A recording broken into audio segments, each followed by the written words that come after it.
coast of Switzerland. The royal family vacations here. Check out this place. Got some massive mountains here. The goal for the day somewhere up here.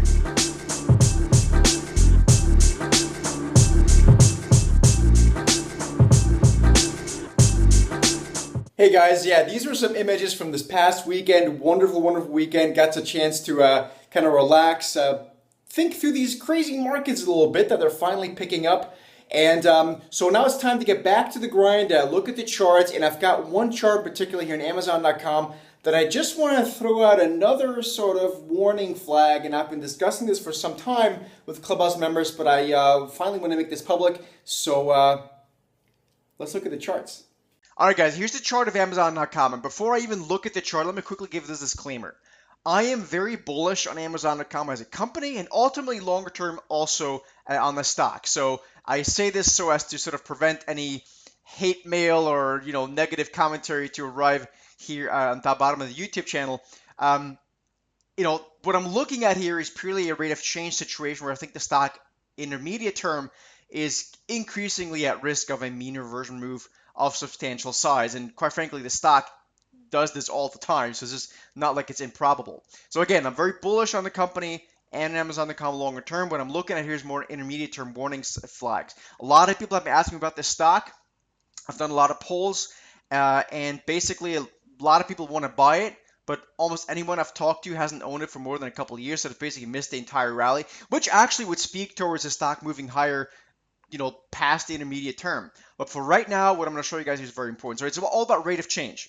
So first of all, let's understand that Amazon.com is basically dramatically decoupled from its longer term uptrend. So if you look at the 2009 uptrend here, we broke higher in 2015 and did something called a range expansion move.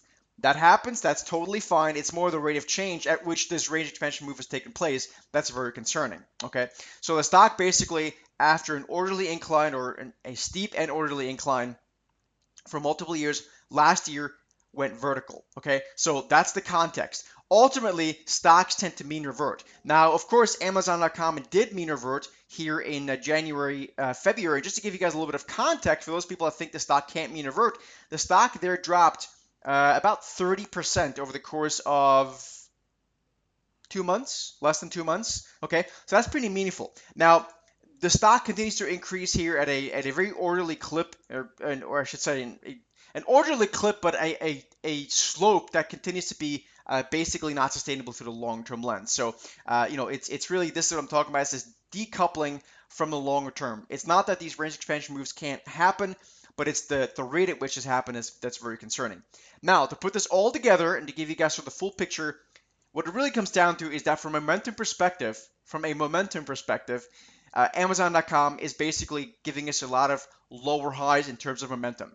So it doesn't matter where you look at the MACD, the RSI, or most other momentum oscillators. The issue is that after making its momentum high in late 2015, the stock then obviously corrected those 30% that I said, and then it rallied again. But now what it's doing is the momentum oscillators are actually making significant lower highs. Now again, doesn't mean the stock has to fall apart, but I think at the very least for Amazon.com to not be chased higher right now, tactically or structurally, maybe quick trades, that's okay. But beyond that, I think the stock is increasing at risk of giving us another 10, 15, 20% correction, and that's not a big deal at all for Amazon.com. It does it all the time. It's just that it hasn't done it basically since doing the V-shaped reversal back in February. So that's it for today. Very simple, very straightforward. I hope this helps, guys. Again, it's all about understanding which stocks not to chase higher, which stocks to buy, which stocks to sell, and for that you have to have a relative view. And so I hope this made sense, guys, and I'll see you in the next video.